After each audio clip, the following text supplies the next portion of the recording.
He slipped 2 fingers into a pocket, gave a light tug, and whisked away a phone. Pretending to make a call, he lifted another woman's phone just as easily. Then he spun around, bumped into an elderly man, and smoothly swiped the wallet from his arms. Pushing aside another man's coat, he pocketed a second wallet without hesitation. Next, he bowed politely, as if apologizing, and snagged a third wallet in the process. To finish off the streak, he lifted a pair of sunglasses, put them on, and walked away from the scene looking pleased with himself. Jack, a master thief, wasn't just slick with his hands. He also had a razor-sharp eye for detail. One glance at a woman's exposed wallet told him she wasn't carrying much cash. A man rolling up his sleeves and wearing a gold watch had money, sure, but he'd be hard to rob. Jack scanned everyone on the street, realizing the day's pickings weren't great. Just then, a woman at the corner caught his attention. She looked panicked, clutching her purse tightly as if announcing to the world there was something valuable inside. When she sat down and buried her head in her arms, Jack knew his moment had come. With a single turn, the purse vanished. By the time the woman looked up, Jack was already hidden in the shadows. Inside the bag was only a wig, a stuffed toy,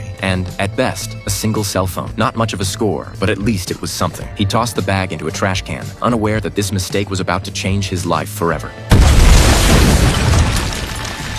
Moments later, an explosion tore through the street. Stunned, Jack saw dead and injured bystanders and the destroyed trash can. It hit him. The bomb had been hidden inside that stuffed bear. Panicking, he bolted, desperate to avoid being linked to the blast. But Jack didn't know that at the exact moment of the explosion, a terror video hit the internet. The message: this was only the beginning. In 36 hours, they would blow up all of Paris. And it was Bastille Day. France's security chief vowed to capture the terrorists within the deadline. Meanwhile, the CIA tracked the suspects through surveillance footage and discovered one was a wanted American fugitive. To avoid diplomatic fallout, the CIA quietly dispatched Agent John to Paris to handle the arrest. Soon after, Jack saw his own face on the news, listed as wanted. In a panic, he stuffed his cash, grabbed his things, and prepared to flee. But John was already waiting outside his building. Jack tried to escape over the rooftops, but as he climbed up, he slipped and locked eyes with John. Realizing something was up, John kicked the door open and gave chase. Jack tumbled and scrambled across the rooftops, running for his life. But he couldn't match a trained agent's stamina. Several times, John nearly caught him. At last, Jack ducked into a marketplace, swiped a jacket, and disguised himself just long enough to shake off the pursuit. Relying on his skills again, Jack stole a motorbike key, strapped on a helmet, and thought he'd finally gotten away. The next second,